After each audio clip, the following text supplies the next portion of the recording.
প্রাণগুলো কেন দিয়েছে? আপনারা শুনলেন যে জাফরের মা বলছে যে আমার ছেলে খুব ভালো ছাত্র ছিল, ইঞ্জিনিয়ার হওয়ার শখ ছিল, ইচ্ছা ছিল, সেই হিসাবে পড়াশোনা করত। মুগ্ধের কথা আপনারা সবাই জানেন। সে নিজে যারা আন্দোলন করছিল তাদের মধ্যে পানি বিলি করছিল, বারবার করে বলছিল পানি লাগবে, পানি লাগবে। এত তাড়াতাড়ি কেউ ভুলে যাবেন না। এই এক বছরের মধ্যে হাত টানি দিয়ে এটা ভুলে যাবেন না প্লিজ। মনের মধ্যে একটু আবেগ আনেন, কষ্ট আনেন।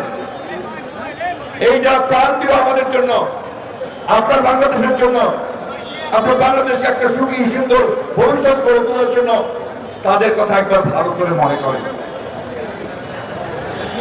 এই ভোটটা যদি আপনার ভিতরে না আসে, এভাবে যদি না আসে, তাহলে তো আপনি এই দেশের জন্য কিছু করতে পারবেন না। আর কিন্তু যত স্লোগান দেন আর চিৎকার করেন আর পোস্টার লাগান, কোনো লাভ হবে না। একে বদলাতে হবে, এই দেশকে বদলাতে হবে। আমাদের যে সমস্ত শাসকেরা, আওয়ামী ফ্যাসিস্টেরা, হাসিনারা যা আমাদের দেশকে ধ্বংস করেছে, তাদের প্রতি ঘৃণা তৈরি করে। তারা কোনদিন ফিরে আসতে না পারে, হাসিনা যেন ফিরে না আসে আর আমার ছেলেদেরকে হত্যা করতে না পারে, সেই ব্যবস্থা তৈরি করতে হবে। এই জন্য বলছি, ওই যে আপনার খালি স্লোগান আর স্লোগান হাততালি দেন, এটা পুরনো ব্যাপার। এখন তা দেখতে চায় না মানুষ। মানুষ দেখতে চায় যে আপনারা সঠিক কাজটা করছেন।